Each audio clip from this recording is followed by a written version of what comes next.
Nous allons suivre le texte ligne après ligne. Et déjà, au départ, qu'est-ce qu'on nous indique? Qu'est-ce que Rousseau nous indique?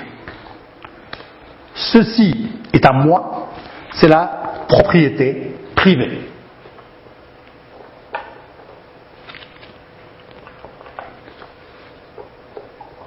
Propriété privée. Qu'est-ce qu'elle va occasionner, cette propriété privée? Elle va occasionner des crimes,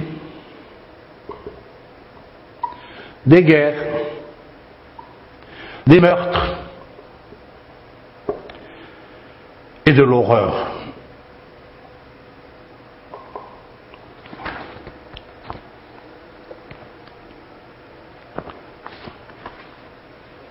Ou des horreurs, des misères.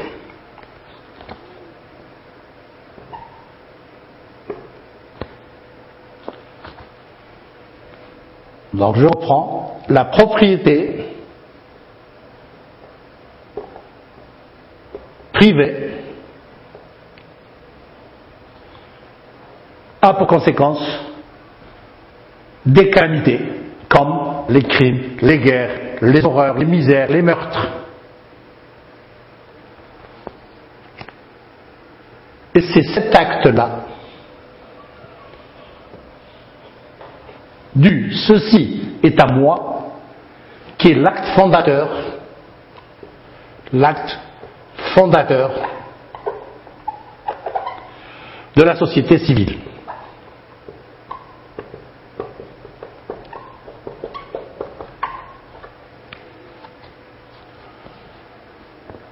Il y a eu des crimes, des guerres, des meurtres, des misères, des horreurs. Pourtant,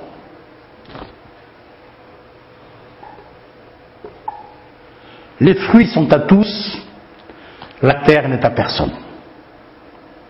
Voilà le grand principe que défend Rousseau.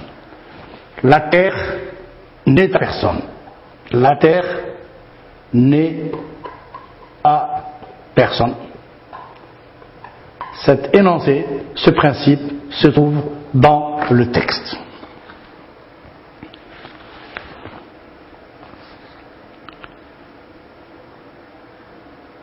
Suivez-moi bien.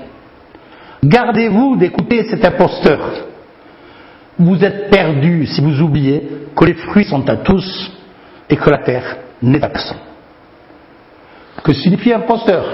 Imposteur signifie menteur ou bien bluffeur. Alors, la personne qui a enclos le terrain, la première personne qui a enclos un terrain et qui a déclaré que c'était sa propriété privée, pour Rousseau, c'est un imposteur, c'est un bluffeur. Et la personne qui va arracher les pieux de l'enclos, qui va combler les fossés et qui va dire que la terre appartient à tous. Cette personne-là est une personne qu'il faut écouter, parce que l'autre, la personne de la propriété privée, pour Rousseau, est un imposteur, un menteur, et donc un bluffeur, pour employer une expression familière. Nous voyons donc que la propriété privée engendre un certain nombre de calamités et que la propriété privée ne doit pas exister. Et c'est cette propriété privée qui est un acte fondateur de la société civile, celle que nous connaissons aujourd'hui.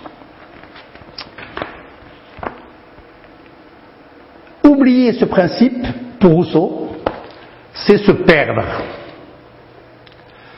C'est se perdre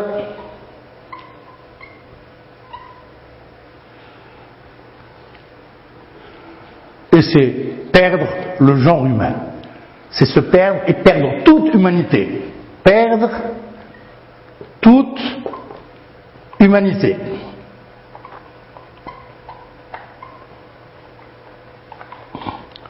Cela signifierait, d'une manière implicite, que lorsqu'on perd toute humanité, que lorsque le genre humain se perd, c'est qu'on redevient à l'état d'animal. Voilà ce que implicitement veut dire Jean-Jacques Rousseau. Ça, c'est dans son premier développement. Nous allons voir que dans un deuxième développement, il nous dit que toutes ces idées, ce sont des idées antérieures, qui sont nées et se sont développées d'une manière successive, d'âge en âge. Et en conclusion,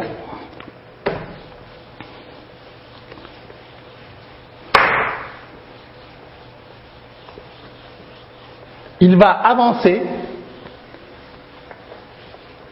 affirmer que la métallurgie, travail du fer, et l'agriculture, travail de la terre, ont permis le progrès de l'industrie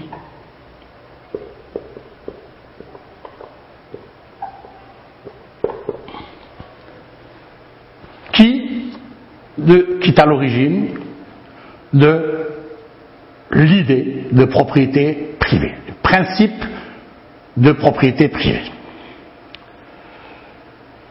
Alors, il continue en faisant partager ces idées à la fois par le philosophe et par le poète. Le philosophe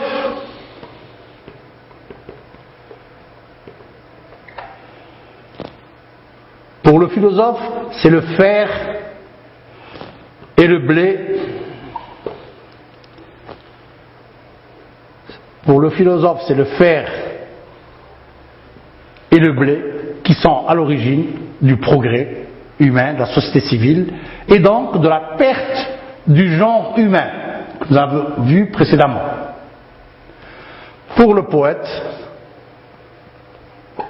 ce serait l'or et l'argent qui sont à l'origine de la perte du genre humain. Donc dans ce texte,